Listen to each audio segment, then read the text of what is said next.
Men are born to prey upon one another, and the prince who binds himself by the scruples of niceness forges his own chains.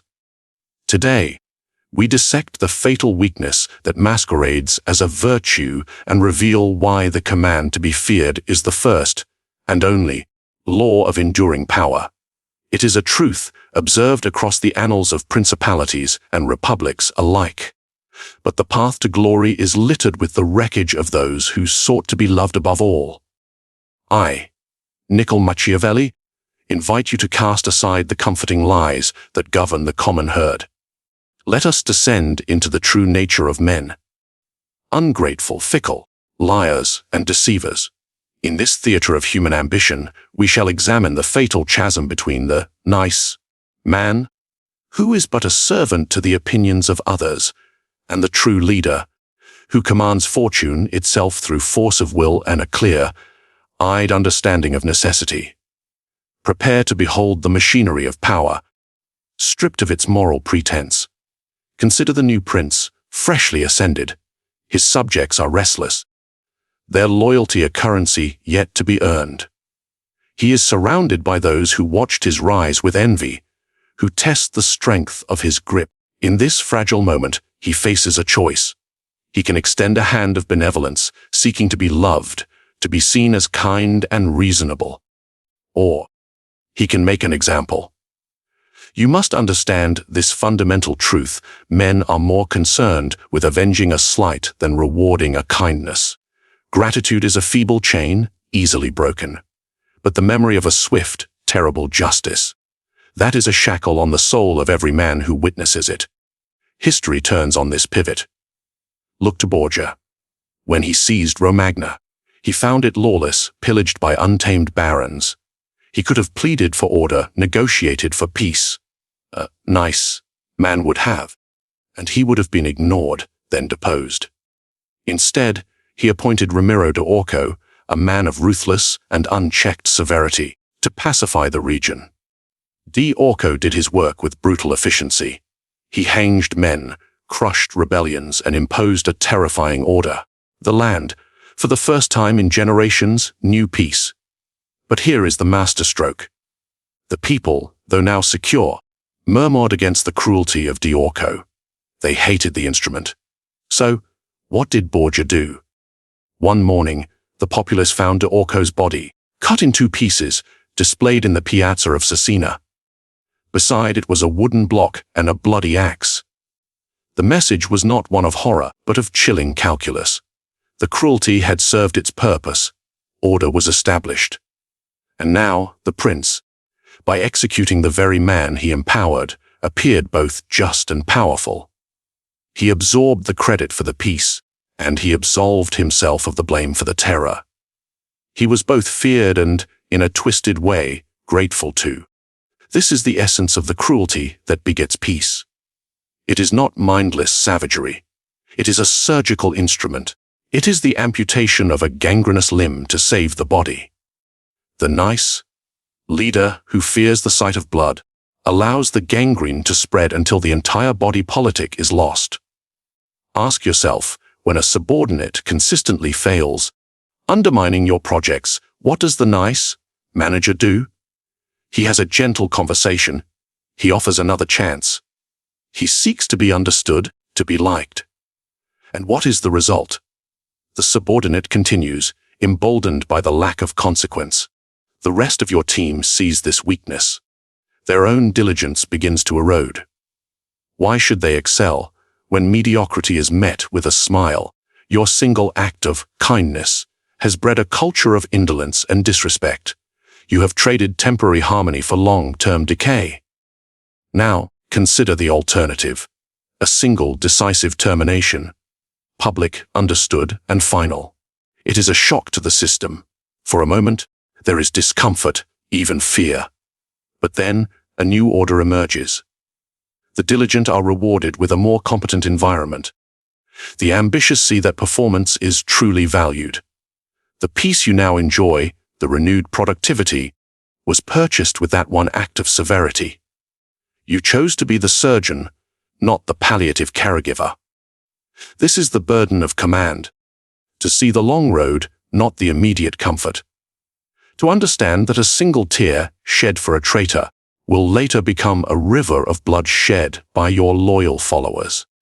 The prince who shies from being cruel to his enemies inevitably becomes cruel to his own people, through his failure to protect them from the chaos he allowed to fester.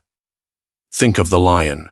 He does not negotiate with the jackals who would pick his kill clean. He delivers a roar, a display of teeth that sends them scattering. His pride eats in peace. Your authority is no different. You must be the lion, not the kindly zookeeper who hopes the animals will behave out of the goodness of their hearts. They will not. They sense that goodness as weakness. You believe that leadership is about building consensus. That is the counsel of fools.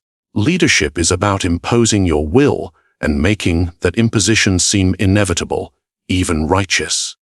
It is to make the necessary violence of your reign so swift and so absolute that it never needs to be repeated. The nice person seeks to avoid causing one moment of pain, and in doing so, perpetuates a chronic disease.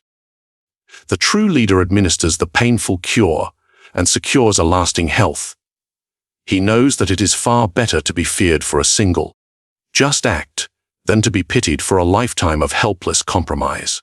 And this leads us to the very engine of this fear, the profound psychological mechanism that makes it a more reliable tool than love itself. But that is a lesson in the nature of mankind's ingratitude. You have established order with a necessary act of severity. Good. But this is only the beginning. The foundation you have laid is not made of stone, but of the fickle hearts and minds of men. And now you must ask yourself, what is the mortar that will hold it fast? Is it love? Or is it something far more durable? Let us dissect this, for it is the core of all principalities, be they a nation or a boardroom.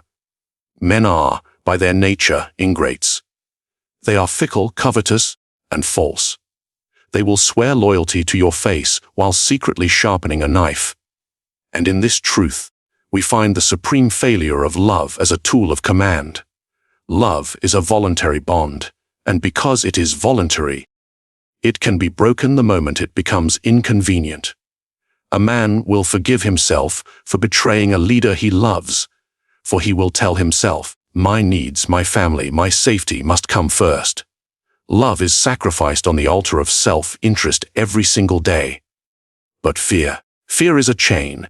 It is an involuntary reaction, a cold calculus that happens in the pit of a man's stomach before he even dares to contemplate betrayal. He must weigh his action against a certain, swift, and terrible punishment. Love is a gift he can choose to withdraw. Fear is a prison from which he cannot easily escape. Consider the Roman Emperor Septimius Severus. He was a man feared by the legions, and because they feared him, they were unshakably loyal. He maintained discipline not through camaraderie, but through the absolute certainty of retribution. A soldier did not follow Severus because he wished to please him. He followed because the consequence of disobedience was annihilation.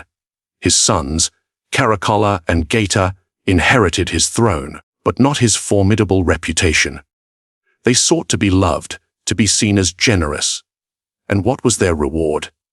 The Praetorian Guard, sensing softness, manipulated them. And Caracalla ultimately murdered his own brother to secure a power that was already slipping through his fingers. The pursuit of affection led directly to fratricide and chaos. Now, translate this to your own domain. The employee you have nurtured, to whom you have given countless second chances out of a desire to be seen as fair. Do they work harder out of gratitude? Or do they, in the quiet of their mind, simply learn that your rules are flexible, that your deadlines are suggestions, that your authority has no teeth? Their love for you is a flimsy shield against their own laziness. But the employee who knows, with cold certainty, that a failed project will result in immediate, professional termination. Their focus is sharpened. Their diligence is not a matter of affection for you, but a matter of survival for themselves. You have aligned their self-interest perfectly with your own command. That is not tyranny. That is strategic clarity. The prince must remember that men are less concerned with offending someone they love, for love offers forgiveness. But they are deeply, instinctively cautious about offending someone they fear, for fear deals in final currencies. This is the psychological fulcrum. You are not dealing with rational angels. You are dealing with creatures of appetite and emotion. An appeal to their better nature is a gamble. An appeal to their sense of self-preservation is a guarantee. Love is a debt you are forever begging others to honor. Fear is a debt they are desperately trying to pay off, through obedience and performance, to avoid a catastrophic foreclosure. To build a state on the need to be loved is to build a palace on a swamp. The ground will shift. The walls will crack. It is a desperate, exhausting endeavor, for you must constantly perform, constantly give, constantly seek validation from those you are supposed to command. But to build upon fear is to build upon bedrock. Your word is law not because it is popular, but because it is immutable. Your authority is not a question for debate, but a fact of nature, like a cliff face or a stormy sea. Men do not negotiate with a thunderstorm. They seek shelter. So, you must choose, do you wish to be a supplicant for loyalty, forever dependent on the whims of others? Or do you wish to be the architect of your own power, crafting a structure where the very fear you inspire becomes the guarantee of your lasting command? You have learned to wield fear, but to do so effectively, you must master the art of illusion. For the prince must not only be feared, he must know how to wear a mask, and that requires the cunning of the fox. So, you understand that to rule, you must be feared. But to be feared is not to be hated. And here we arrive at the most delicate art of power, the art of the mask. For the prince must possess the cunning of the fox, to recognize the traps and the ferocity of the lion, to drive off the wolves. Today, we study the fox. A leader who is openly ruthless, who proclaims his cold calculations to the world, is not strong. He is a fool. He creates unnecessary enemies. He provokes resistance before the trap is even sprung. Your strength must be like a dagger concealed in velvet. The velvet is your public virtue. The dagger is your private resolve. You must learn to wear a face that is palatable, even admirable, to the common eye. You speak of integrity, of compassion, of shared values. You must be a master of ceremony, performing all the rites of kindness and fairness. Why? Because men judge by what they see. They are captivated by surfaces. They crave the comfort of a benevolent figure. Give them that comfort. Let them believe in the mask. For while their eyes are fixed upon the pleasing illusion, your hands are free to act according to the harsh necessities of reality. Consider the rise of Louis XI of France, known as the Spider King. He rarely raised his voice. He dressed simply. He presented himself as a humble man of the people, pious and moderate. Yet, beneath this unassuming exterior, he spun a web of alliances, bribes, and betrayals that ensnared his far more powerful vassals. He did not defeat the Duke of Burgundy by proclaiming his ambition. He did it by appearing weak until the moment was ripe to strike. He understood that overt power provokes, but concealed power prevails. This is not mere hypocrisy. It is statecraft. It is the psychological understanding that, to lead men, you must first manage their perceptions. You are a playwright, and the world is your stage. In your own realm, you must practice this. Do you need to remove a rival? You do not rage against them. That only makes you look threatened. Instead, you praise them publicly. You speak of their unique talents. And then, quietly, you assign them to a project in some distant, insignificant office, where their influence withers and dies. You have not made an enemy. You have promoted a problem into oblivion. The rest of your court sees only your generosity, while the lesson in real power is silently absorbed by those with the wit to understand it. You must seem trustworthy, but you must never be bound by your word when your survival is at stake. Promises are tools, not chains. Remember, a prince who is always good will be destroyed among so many who are not. Your loyalty is not to the promise itself, but to the state you are sworn to preserve. If keeping your word harms you, you must find a reason, any plausible reason, to break it. The nice person cannot do this. Their conscience, their desire to be seen as consistent and honest, becomes their prison. They announce their intentions, believing fairness is a virtue everyone shares. It is not. It is a weapon you should wield selectively. The true leader knows that truth is a commodity to be spent wisely, not a flag to be waved blindly. Your entire leadership must be a duet between the visible and the invisible. The visible hand bestows rewards, offers forgiveness, and champions noble causes. The invisible hand administers punishments, conducts espionage, and severs alliances the moment they cease to be useful. The crowd cheers for the visible hand, never knowing the invisible one is what truly holds the scepter. This is the supreme skill. To be both feared and loved for your public virtues, while your private machinery of power operates with relentless, unsentimental precision. You must be a walking contradiction, a living paradox, where the appearance of goodness makes your capacity for necessary evil all the more effective. But herein lies the most perilous tightrope. For this strategic duplicity, this mastery of illusion can be undone by a single, fatal flaw, the desire to be liked by everyone, to avoid all conflict. And that is the surest path to being respected by no one. You have learned to wear the mask of the fox, but a mask alone is not enough.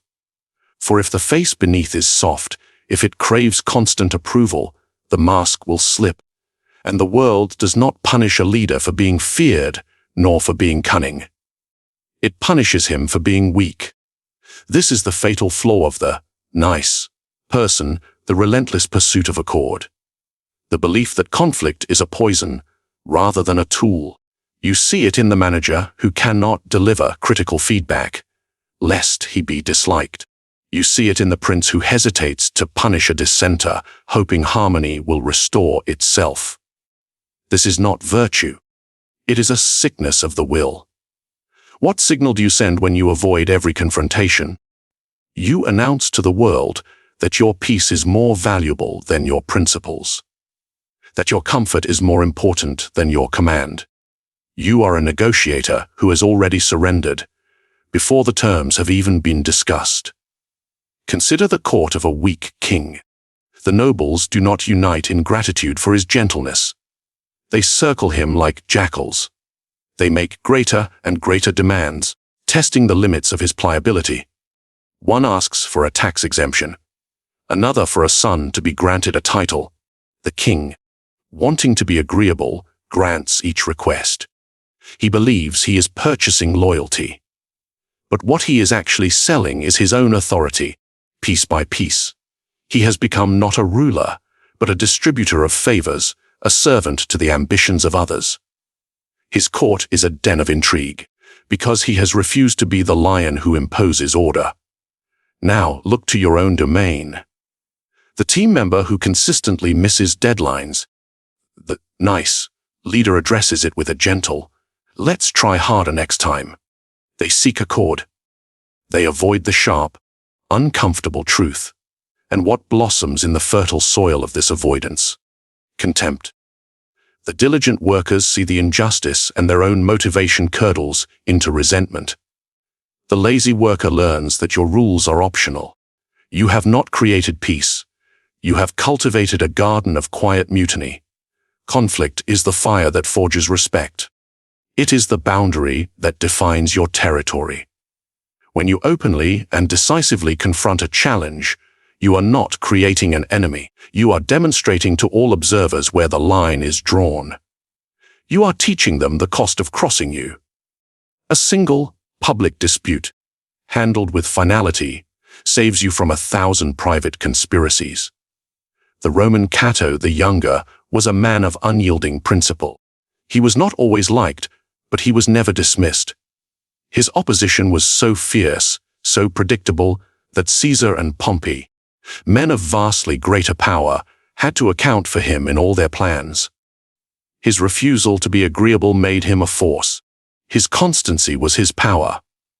He was a rock in the stream, and the water was forced to flow around him.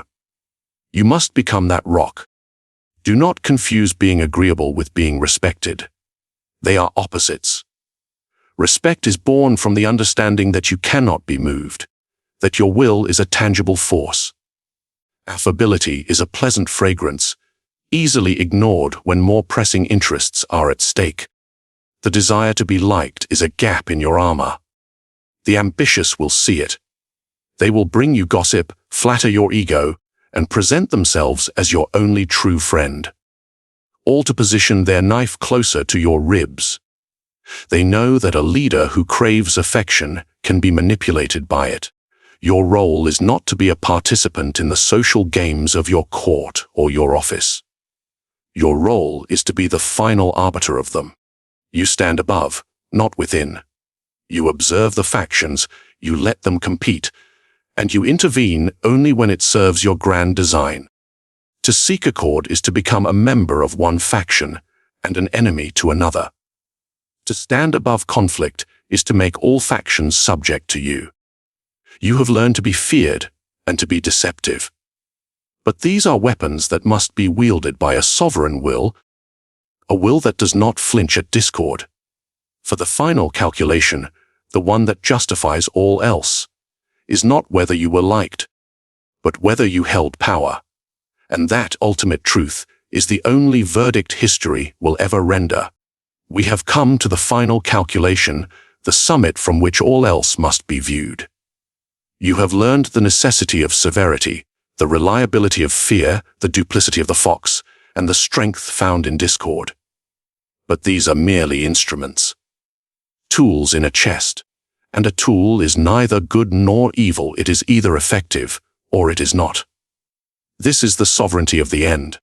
The only judgment that matters is the verdict of success, the preservation of the state, the maintenance of your power.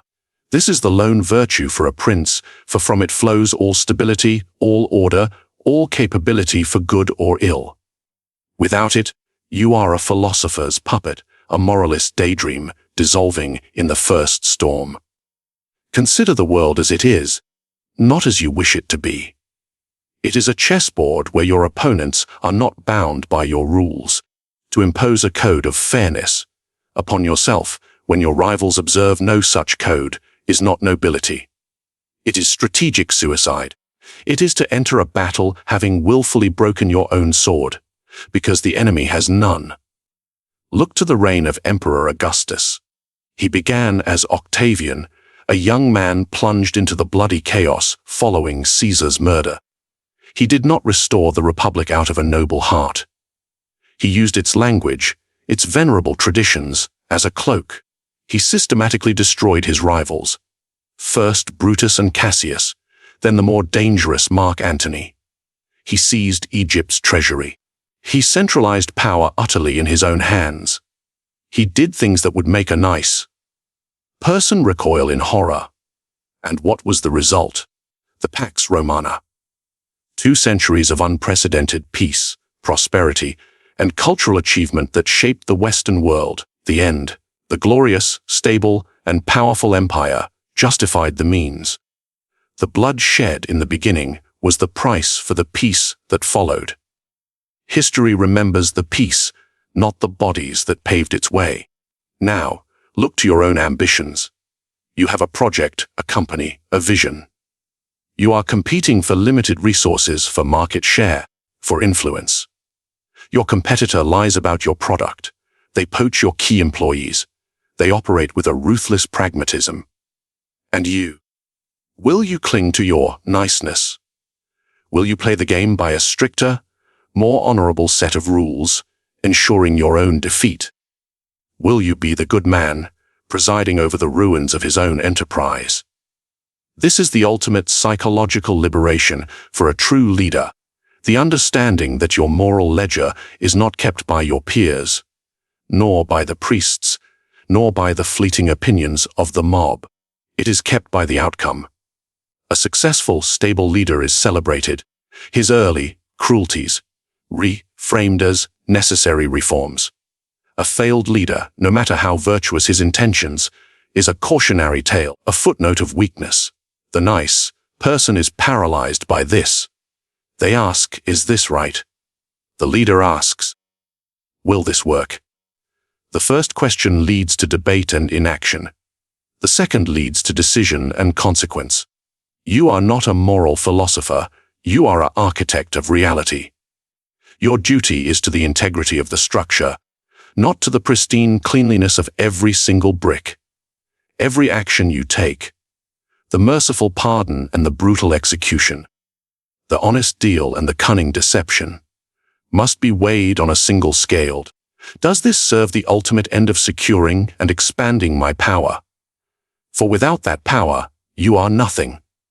You are a spectator to events, a victim of the wills of stronger, less scrupulous men. Your goodness is a luxury you cannot afford, paid for with the currency of your own irrelevance. Let the common man worry about being good. You must worry about being effective. Let him seek love. You must seek victory. For in the final accounting, when your reign is measured, you will be judged not by the purity of your methods, but by the permanence of your legacy. The world will forgive a prince his severity, but it will never forgive his failure. And failure is the one sin for which there is no redemption. The rest is merely commentary. So, you see the true architecture of power. It is not found in proclamations, but in the shadows you cast. Not in the love you inspire, but in the calculations you force upon the minds of men. You have learned to wield necessity as a weapon, and virtue as a disguise. Nice person seeks applause. The leader commands obedience, often without uttering a single direct command. This is the supreme skill to shape the will of others, while they believe they are acting on their own. The world is a game of wills. Will you be the piece, moved by the morals of others? Or will you be the player, for whom the only sin is to lose? If these truths have sharpened your mind, then act. Let your comment below be your first strategic move. Declare your stance, subscribe to this channel, and arm yourself with further lessons. And share this video, but choose your audience with care.